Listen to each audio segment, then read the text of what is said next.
Sir ಹೇಳಿ sir. ಏನೋ ಮಾತಾಡಬೇಕು ಅಂತ ಕರ್ಕೊಂಡು ಬಂದು ಆ ಕಡೆ ತಿರ್ಕೊಂಡು ನಿಂತ್ಕೊಬಿಟ್ರಲ್ಲ ಸರ್.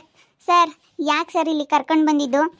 ನನಗೆ ದೀಕ್ಷಾ ಅವರೇ ಹೇಳೋದಕ್ಕೆ ಒಂಥರ ಮುಜುಗರನೂ ಆಗ್ತೈತೆ, ಸ್ವಲ್ಪ ಭಯನೂ ಆಗ್ತೈತೆ. ಎಲ್ಲ ನಾನು ಒಂಥರ ಧೈರ್ಯವಾಗಿ ಬಂದೆ, ಇವಾಗೆಲ್ಲ ಭಯ ಸ್ಟಾರ್ಟ್ ಆಗ್ತಾ ಇದ್ದಾವೆ ದೀಕ್ಷಾ ಅವರೇ. ಏನು ಮಾಡಲಿ, ಏನು ಮಾತಾಡಬೇಕು ಅಂತ ಗೊತ್ತಾಗ್ತಾ ಇಲ್ಲ. ಸರ್ ಭಯ ಪಡೋ ಅಂಥದ್ದೇನಿಲ್ಲ. ಅದೇನೇ ಇದ್ರೂ ನೀವು ಧೈರ್ಯವಾಗಿ ಹೇಳ್ಬೋದು ಸರ್. ಆಗೋದಾದರೆ ಆಗುತ್ತೆ ಅಂತ ಹೇಳ್ತೀನಿ, ಆಗಲ್ಲ ಅಂತ ಅಂದರೆ ಇಲ್ಲ ಸರ್ ಆಗಲ್ಲ ನನ್ನಿಂದನ ಅಂತ ಹೇಳ್ತೀನಿ. ಸುಮ್ಮನೆ ನೀವು ಸುಮ್ಮನೆ ಹಿಂಗೆ ನಿಂತ್ಕೊಂಡ್ರೆ ಟೈಮ್ ವೇಸ್ಟ್ ಆಗ್ತಾ ಇರುತ್ತೆ. ನೀವು ಬೇಗ ಬೇಗ ಮಾತಾಡಬೇಕು, ನಿಮ್ಮ ಮನಸ್ಸಲ್ಲಿರೋದನ್ನ ಬೇಗ ಹೇಳ್ಬೇಕು ಸರ್. ಎಷ್ಟು ಧೈರ್ಯ ಮಾಡ್ಕೊಳ್ತಾ ಇದ್ದೀನಿ, ಆವಾಗಿಂದ ಆದರೂ ಧೈರ್ಯ ಬರ್ತಾ ಇಲ್ಲ. ದೀಕ್ಷಾ ಅವರೇ ನಾನೊಂದು ಮಾತು ಹೇಳ್ತೀನಿ, ಬೇಜಾರಾಗಬೇಡಿ. ಇಲ್ಲ ಹೇಳಿ ಸರ್, ಅದಕ್ಕಂತಲೇ ಬಂದಿದ್ದೀವಿ. ನೀವೇನೋ ಮಾತಾಡಬೇಕು ಅಂತ ಹೇಳ್ತಾ ಇದ್ರಿ, ಅದಕ್ಕೋಸ್ಕರ ಫ್ರೀ ಮಾಡಿಕೊಂಡು ಬಂದಿದ್ದೀವಿ. ಹೇಳಿ ಸರ್, ಅದೇನಿದ್ರು ಸುಮ್ಮನೆ ಯಾಕೆ ನೀವು ಮನಸ್ಸಲ್ಲಿ ಇಟ್ಕೊಂಡು ಕೊರಗ್ತಾ ಇದ್ದೀರಾ? ಹೇಳಿ, ಅದೇನು ಸುಮ್ಮನೆ ಭಯ ಪಡೋ ಅಂಥದ್ದೇನಿಲ್ಲ. ನಾವು ನೀವು ಇರಬೇಕಾದ್ರೆ ಬೇರೆ ಯಾರೂ ಇಲ್ವಲ್ಲ, ನಾವು ನೀವು ಇಬ್ಬರೇ ತಾನೇ. ಹೇಳಿ ಸರ್ ಏನು? ಏನಿಲ್ಲ ದೀಕ್ಷಾ ಅವರೇ, ನನಗೆ ನಿಮ್ಮ ಮನೆಯೆಲ್ಲ ತುಂಬ ಇಷ್ಟ ಆಯಿತು. ನಿಮ್ಮಮ್ಮನ ಮಾತುಗಳು, ನಿಮ್ಮಮ್ಮ ಚೆನ್ನಾಗಿ ಮಾತಾಡಿಸ್ತಾರೆ, ನನಗಂತೂ ತುಂಬ ಇಷ್ಟ ಆಯಿತು. ಓ ಹೌದಾ? ನಮ್ಮಮ್ಮ ಹಂಗೆ ಸರ್, ಯಾರಾದರೂ ಬರಲಿ ಮನೆಗೆ ಅತಿಥಿಗಳು ತುಂಬ ಚೆನ್ನಾಗಿ ಕಾಣ್ತಾರೆ, ತುಂಬ ಚೆನ್ನಾಗಿ ಮಾತಾಡಿಸ್ತಾರೆ. ನೀವು ಬೇರೆ ಬಂದಿದ್ರಲ್ಲ ಹೊಸ್ದಾಗಿ, ನೋಡಿದ್ರಲ್ಲ ಬ್ಯಾಂಕಲ್ಲಿರೋದೆಲ್ಲನ, ಅದಕ್ಕೆ ನಮ್ಮಮ್ಮ ನಿಮ್ಮನ್ನು ಚೆನ್ನಾಗಿ ನೋಡಿಕೊಂಡ್ರು. ನನಗೆಲ್ಲ ತುಂಬ ಇಷ್ಟ ಆಯಿತು ಕಣ್ರಿ ದೀಕ್ಷಾ ಅವರೇ, ನಿಮ್ಮ ಮನೆ ಎಲ್ಲ ತುಂಬ ಇಷ್ಟ ಆಯಿತು. ಹಾಗೆ ನೀವು ನನಗೆ ತುಂಬ ಇಷ್ಟ ಆಗ್ಬಿಟ್ರಿ. ಹೌದಾ? ಎಲ್ಲರೂ ಹಂಗೆ ಸರ್, ನಮ್ಮ ಮನೆಗೆ ಬಂದವರೆಲ್ಲ ಹಂಗೆ ಇಷ್ಟಪಡ್ತಾರೆ. ನಮ್ಮ ಅಮ್ಮನಾಗಲಿ ನಮ್ಮನಾಗಲಿ ಎಲ್ಲರೂ ಹಂಗೆ ಇಷ್ಟಪಡ್ತಾರೆ ಸರ್. ಭಾಳ ಚೆನ್ನಾಗಿ ಮಾತಾಡ್ಸಿದ್ರಿ, ಭಾಳ ಚೆನ್ನಾಗಿ ಊಟ ಮಾಡಿದ್ರಿ ಅಂತ ಹೇಳಿ ಭಾಳ ಇಷ್ಟಪಡ್ತಾರೆ ಸರ್. ಇಷ್ಟೇ ಸರ್, ಇಷ್ಟು ಹೇಳೋದಕ್ಕೆ ನೀವು ಭಯ ಪಡ್ತಾ ಇದ್ರಾ? ಇನ್ನೂ ಇದ್ದಾವೆ ದೀಕ್ಷಾ ಅವರೇ, ಇನ್ನೂ ಮಾತುಗಳು ಮುಗ್ದಿಲ್ಲ. ಏನಂತಂದರೆ ನಾನು ನಿಮ್ಮನ್ನು ತುಂಬ ಇಷ್ಟಪಡ್ತಾ ಇದ್ದೀನಿ ದೀಕ್ಷಾ ಅವರೇ. ನನಗೆ ನಿಮ್ಮನ್ನು ಲವ್ ಮಾಡಬೇಕು ಅಂತ ಅನ್ನಿಸ್ತಾ ಐತೆ. ನೀವಂದರೆ ನನಗೆ ತುಂಬ ಇಷ್ಟ. ನಿಮ್ಮಂಥ ಹುಡುಗಿನೇ ಮದುವೆ ಆಗಬೇಕು ಅಂತ ಹೇಳಿ ಅಂದ್ಕೊಂಡಿದ್ದೀನಿ ದೀಕ್ಷಾ ಅವರೇ. ನನಗೆ ನಿಮ್ಮ ಕಷ್ಟಗಳೆಲ್ಲ ಅರ್ಥ ಆಯಿತು. ನೀವು ಹೇಳಿರೋ ರೀತಿ ಎಲ್ಲ ನೋಡಿದೆ, ನೀವು ಎಷ್ಟು ಕಷ್ಟ ಬೀಳ್ತಿದ್ದೀರಾ, ನಿಮ್ಮ ಜೀವನ ಯಾವ ರೀತಿ ಆಗೈತೆ ಅಂತ ಹೇಳಿ ಎಲ್ಲ ತಿಳ್ಕೊಬಿಟ್ಟೆ ದೀಕ್ಷಾ ಅವರೇ. ಅದಕ್ಕೇ ಇವ್ರನ್ನ ಲವ್ ಮಾಡಬೇಕು, ನನ್ನ ಮದುವೆ ಆಗಬೇಕು, ನಿಮ್ಮಮ್ಮವ್ರನ್ನ ಕೇಳಬೇಕು. ಲವ್ ಮಾಡಲಿಲ್ಲ ಅಂದ್ರೆ ಪರವಾಗಿಲ್ಲ, ನಾನು ಮದುವೆ ಆಗಬೇಕಂತ ಅಂದ್ಕೊಂಡಿದ್ದೀನಿ. ಬೇಕಾದ್ರೆ ನಿಮ್ಮಮ್ಮವ್ರನ್ನೂ ಕೇಳಿ ಬೇಕಾದರೆ ಮ್ಯಾರೇಜ್ ಆಗಿಬಿಡೋಣ. ಅಯ್ಯೋ ಸರ್, ನೀವೇನು ಸರ್ ಚೆನ್ನಾಗಿರಿ ಸರ್. ನೀವು ಒಳ್ಳೆ ಕೆಲಸದಲ್ಲಿದ್ದೀರಾ, ಒಳ್ಳೆ ಹುಡುಗಿನ, ನಿಮ್ಮ ಥರ ಹುಡುಗಿನ ಯಾವುದಾದ್ರೂ ಕೆಲಸದಲ್ಲಿರೋರನ್ನ ನೋಡಿ ನಿಮಗೆ ತಕ್ಕನಂಗಿರೋರನ್ನ ಯಾರನ್ನಾದ್ರೂ ಮದುವೆ ಆಗಿ ಚೆನ್ನಾಗಿರಿ ಸರ್.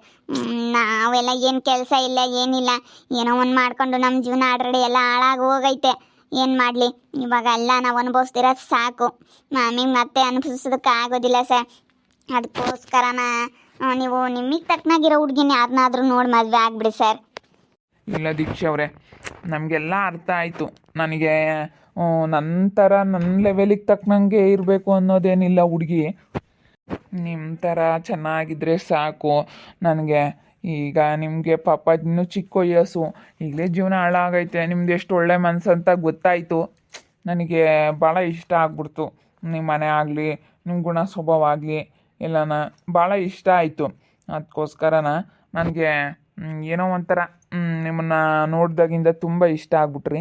ಅದಕ್ಕೋಸ್ಕರ ಅತ್ಲಾಗೆ ನಾನು ಮದುವೆ ಆಗ್ಬಿಡೋಣ ನಿಮ್ಮನ್ನು ಅಂತ ಹೇಳಿ ನಮ್ಮಪ್ಪ ನಮ್ಮಮ್ಮನೆಲ್ಲ ಕರ್ಕೊಂಡು ಬಂದು ಬೇಕಾದರೆ ನಿಮ್ಮಪ್ಪ ನಿಮ್ಮಮ್ಮನ ಹತ್ರ ಕೇಳಿ ಆಮೇಲೆ ಮದುವೆ ಆಗ್ಬಿಡೋಣ. ನಾವೇನು ಲವ್ ಏನು ಮಾಡೋದು ಬೇಡ, ಆದರೂ ನಮ್ಮ ಮನಸ್ಸಲ್ಲಿರೋದು ಹೇಳಿದೆ. ನಾನು ನಿಮ್ಮನ್ನು ಮದುವೆ ಆಗಬೇಕು ಅಂದ್ಕೊಂಡಿದ್ದೀನಿ. ನನಗೂ ಒಳ್ಳೆ ಕಡೆ ಹುಡುಗಿ ಬೇಕು, ನನಗೂ ನಿಮ್ಮ ಥರ ಇರೋ ಒಳ್ಳೆ ಮನಸ್ಸಿರೋ ಹುಡುಗಿ ಬೇಕು. ಒಳ್ಳೆ ಕಡೆಗಳವ್ರು ಆದರೆ ಚೆನ್ನಾಗಿರ್ತಾರೆ. ನಮಗೆ ತಕ್ಕನವ್ರೆ ಆದರೆ ನಮಗೆ ಸರಿ ಹೋಗಲ್ಲ. ಅವ್ರೊಂದು ಕಡೆ ನಾವೊಂದು ಕಡೆ ಆಗ್ತೀವಿ, ಒಂದೇ ಕಡೆ ಇರೋದಕ್ಕಾಗಲ್ಲ. ಇಬ್ಬರು ಗಂಡ ಹೆಂಡ್ತಿ ನಮ್ಮ ಥರನೇ ಕೆಲಸದಲ್ಲಿರೋರಾದರೆ ಒಂದೇ ಕಡೆ ಇರೋದಕ್ಕಾಗೋದಿಲ್ಲ. ಅದಕ್ಕೋಸ್ಕರನ ನನಗೆ ಹಳ್ಳಿ ಕಡೆ ಇರೋ ಹಳ್ಳಿ ಹುಡುಗಿ ನನಗೆ ಒಳ್ಳೆ ಹುಡುಗಿ ಆಗಬೇಕು ಅಂತ ಹೇಳಿ ತುಂಬ ಆಸೆ ಪಡ್ತಿದ್ದೆ. ಅದೇ ಥರ ನೀವಿದ್ದೀರ. ಅದಕ್ಕೋಸ್ಕರನ ನನಗೆ ನಿಮ್ಮ ಮನೇನೂ ತುಂಬ ಇಷ್ಟ ಆಯಿತು. ನೀವು ಇಷ್ಟ ಆದ್ರಿ, ನಿಮ್ಮ ಮನೆಗಳವ್ರು ನನಗೆ ತುಂಬ ಇಷ್ಟ ಆಗ್ಬಿಟ್ರು. ನಿಮ್ಮಪ್ಪ ನಿಮ್ಮಮ್ಮ ಚೆನ್ನಾಗಿ ಮಾತಾಡಿಸ್ತಾರೆ. ಎಲ್ರೂ ನಿಜ ನನಗೆ ತುಂಬ ಇಷ್ಟ ಆಗ್ಬಿಡ್ತು. ಅದಕ್ಕೇ ನನ್ನ ಮನಸ್ಸಲ್ಲಿರೋದ ಹೇಳ್ಕೊಂಡೆ. ನನ್ನಿಂದ ಏನಾದರೂ ಬೇಜಾರಾಗಿದ್ದರೆ ದಯವಿಟ್ಟು ಕ್ಷಮಿಸ್ಬಿಡಿ. ಆಗೋಕ್ಕೆ ಇಷ್ಟ ಇದ್ದರೆ ನಾನು ನಮ್ಮಪ್ಪ ನಮ್ಮಮ್ಮನ್ನ ಎಲ್ಲ ಕರ್ಕೊಂಡು ಬಂದು ಕೇಳ್ತೀನಿ ಡೈರೆಕ್ಟಾಗಿ. ಮತ್ತು ಏನು ಬೇಡ ಮತ್ತು ಅವ್ರಿಗೆ ಗೊತ್ತಾಗೋದು ಇವ್ರಿಗೆ ಗೊತ್ತಾಗೋದು ಅದೆಲ್ಲ ಜಗಳ ಅದೆಲ್ಲ ಏನು ಬೇಡ.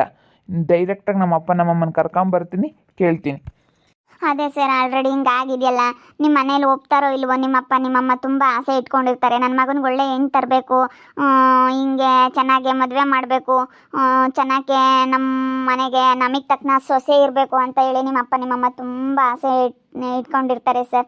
ಅದು ಈ ರೀತಿ ಆಗಿಬಿಟ್ರೆ ಅವರು ಬೇಜಾರಾಗ್ತಾರೆ ಸರ್. ಅವ್ರನ್ನೊಂದು ಸತಿ ಕೇಳಿ, ಬೇಕಾದರೆ ಕರ್ಕೊಂಡು ಬಂದು ಕೇಳೋದಾದರೆ ಕೇಳಿ ಸರ್, ನಂದೇನು ಅದರಲ್ಲಿ ಏನಿಲ್ಲ. ಯಾಕಂದರೆ ಆಲ್ರೆಡಿ ಹಿಂಗೆ ಆಗಿರೋದ್ರಿಂದನ ಮತ್ತೆ ಎಲ್ಲೋದ್ರೂ ಅದೇ ಹೆಸ್ರು ಉಳಿತೈತೆ. ಅಯ್ಯೋ ಈ ಥರ ಆಯಿತು, ಈ ಥರ ಆಗ್ಬಿಡ್ತು, ಈ ಥರ ಆಗ್ಬಿಟ್ಟೈತೆ ಹುಡುಗಿ ಅಂತ ಹೇಳಿ ಮತ್ತೆ ಮಾತಾಡ್ತಾರಲ್ಲ ಸರ್, ಅದೊಂಥರ ಸುಚ್ಚಿ ಮಾತಾಡಿದಾಗ ಮನಸ್ಸಿಗೆ ತುಂಬ ಬೇಜಾರಾಗುತ್ತೆ ಸರ್. ಇಲ್ಲಿ ನೋಡಿ ದೀಕ್ಷಾ ಅವರೇ, ಹಿಂಗೆಲ್ಲ ಮಾತಾಡ್ತಾರೆ ಹಿಂಗಾಗುತ್ತೆ ಅಂತ ಹೇಳಿ ನೀವೆಲ್ಲ ಮನಸ್ಸಲ್ಲಿ ಇಟ್ಕೊಳ್ಳೋಕ್ಕೆ ಹೋಗಬೇಡಿ, ಸರಿನಾ? ನಾವೇನು ಅದೆಲ್ಲ ಮಾತಾಡೋದಾಗಲಿ ನಮ್ಮ ಮನೆಗೆ ಹೆಂಗೆ ಅಂದರೆ ನಮ್ಮಪ್ಪ ನಮ್ಮಮ್ಮ, ನಿಮ್ಮಪ್ಪ ನಿಮ್ಮಮ್ಮನ ಹಂಗೇನೆ ಭಾಳ ಒಳ್ಳೆ ಮನುಷ್ಯರು.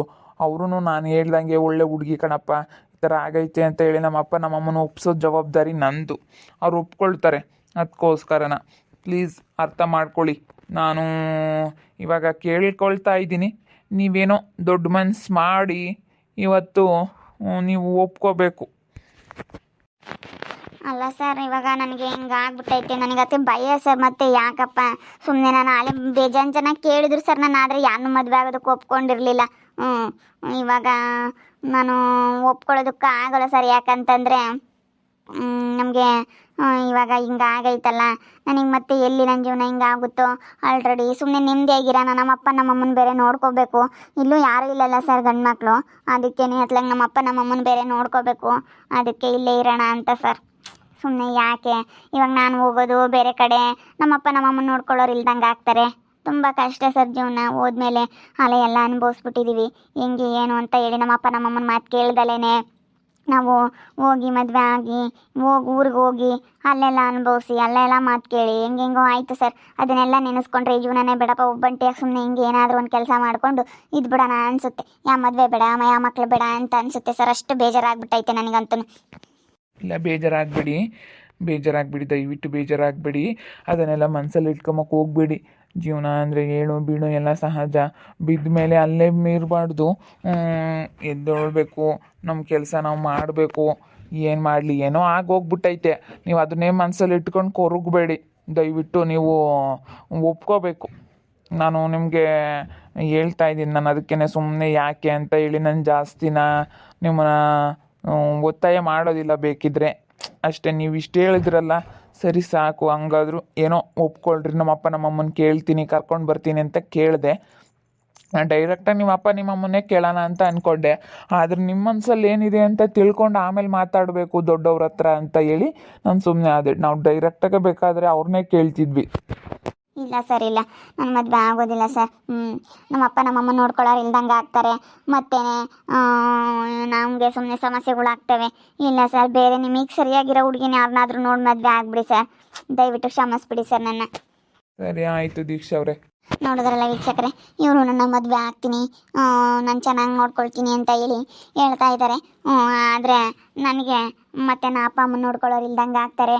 ಮತ್ತು ನನ್ನ ಜೀವನ ಬೇರೆ ಹಿಂಗಾಗ್ಬಿಟ್ಟೈತೆ, ಎಲ್ಲೋದ್ರೂ ಅಯ್ಯೋ ಹಿಂಗಾಗೈತೆ ಅಂತ ಹೇಳಿ ಮತ್ತೆ ಸುಚ್ಚಿ ಮಾತಾಡ್ತಾರೆ. ಮನಸ್ಸಿಗೆ ತುಂಬ ಬೇಜಾರಾಗುತ್ತೆ ಅಂತ ಹೇಳಿ ಅದಕ್ಕೆ ನಾನು ಆಗೋದಿಲ್ಲ ಅಂತ ಹೇಳಿದ್ದೀನಿ. ನಾನು ಅವತ್ತೇ ಹೇಳಿದ್ದೀನಿ ನಮ್ಮ ಅಪ್ಪ ನಮ್ಮಮ್ಮನ ಹತ್ರ, ನಾನು ಆಗೋದಿಲ್ಲ, ಮದುವೆ ಸುದ್ದಿನೇ ಬೇಡ ನನಗೆ ಅಂತ ಹೇಳಿದ್ದೀನಿ. ನೋಡ್ತಾ ಇರ್ರಿ, ನಾನು ಆಗ್ಬೋದು ಅಂತ ಮುಂದಿನ ಭಾಗದಲ್ಲಿ ನೋಡ್ತಾ ಇರ್ರಿ. ಹಾಗೆ ವಿಡಿಯೋ ಬಗ್ಗೆ ನಿಮ್ಮ ಅಭಿಪ್ರಾಯನ ಕಮೆಂಟ್ ಮಾಡಿರಿ. ಹಾಗೆ ವಿಡಿಯೋ ಇಷ್ಟ ಆಗಿದ್ರೆ ಲೈಕ್ ಮಾಡಿ, ಶೇರ್ ಮಾಡಿ. ಇನ್ನೂ ನಮ್ಮ ಚಾನಲ್ನ ಯಾರೇ ಸಬ್ಸ್ಕ್ರೈಬ್ ಮಾಡ್ಕೊಂಡಿಲ್ಲ, ತಪ್ಪದೆ ಈ ಕೂಡಲೇ ಸಬ್ಸ್ಕ್ರೈಬ್ ಮಾಡ್ಕೊಳ್ಳಿ. ಓಕೆ ವೀಕ್ಷಕರೇ, ಧನ್ಯವಾದಗಳು.